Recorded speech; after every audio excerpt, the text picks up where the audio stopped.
We now turn to the next concern of phonology, phonotactic constraints as they manifest in syllable structure. A syllable, like an individual phone, is a unit of speech, but it usually consists of more than one sound. It must have at least a vowel, which serves as a peak of sonority. The vowel may be optionally surrounded by consonants before and after it. Syllables that do not have consonants after the vowel are called open syllables, and syllables that do have consonants are called closed. Words like me, flea, sky, spa, or sleigh are open syllables. They do not have a consonant at the end of the syllable. Words like up, desk, flight, or wisps all end in consonants, so they're closed syllables. Some languages allow only one consonant for the beginning or end of the syllable, but some languages, like English, allow for more than one consonant in a row to occur. For example, the word street begins with a string of 3 consonants, s, t, r, street, and the word walked ends in a string of 2 consonants, k and t, or kt. When 2 or more consonants occur together, this group is called a consonant cluster. Please remember that the syllable, and therefore all its elements, are a speech phenomena. They are not directly related to spelling.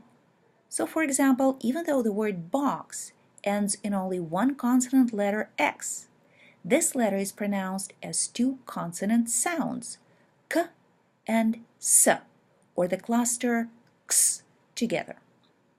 We can diagram the core syllable structure in the following graphic. Any syllable may begin with a single consonant or a consonant cluster. This part of the syllable is called onset, and it is optional. The remaining part of the syllable is called the rhyme. The rhyme consists of a nucleus. Usually it is a vowel. However, sometimes in the absence of a vowel, a nasal or an approximate consonant could also serve as a syllable nucleus. The nucleus is obligatory. If you don't have a nucleus, you don't have a syllable. After the nucleus comes the coda. The coda is optional.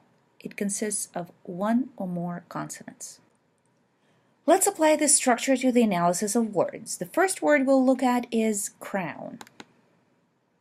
Look at this word carefully, then pause the lecture and try to identify the onset and the rhyme of the syllable and determine the nucleus and the coda within the rhyme.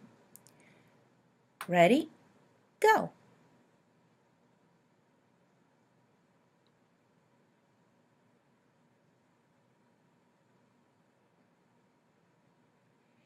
Okay, let's see if you got it right. This syllable begins with a consonant cluster ker before the vowel. This cluster is the onset. The remainder of the syllable, aun, is the rhyme. The rhyme consists of the vowel, the nucleus au, and the coda consonant n. Now a slightly trickier word, table. How many syllables do you hear in this word? That's right, 2. And each of them is going to have its own onset and its own rhyme. Pause the lecture and try to analyze both syllables of this word on your own.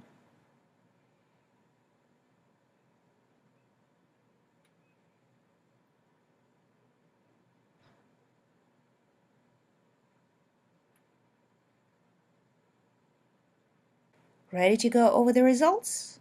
Here we go. The first syllable is te. It has an onset, the single consonant t. The rhyme consists only of 1 vowel, a. It's the nuclear vowel. The syllable is open. It has no coda. The second syllable is bu. It also starts with an onset, the consonant b, but it has no vowel.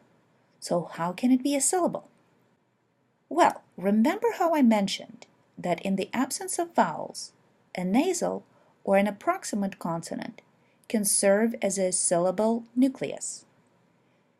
This word does have a lateral approximant l, so the l is the nucleus. The syllable has no coda. Well done! We can now move on to the discussion of phonological rules that govern the interaction of sounds within syllables and words.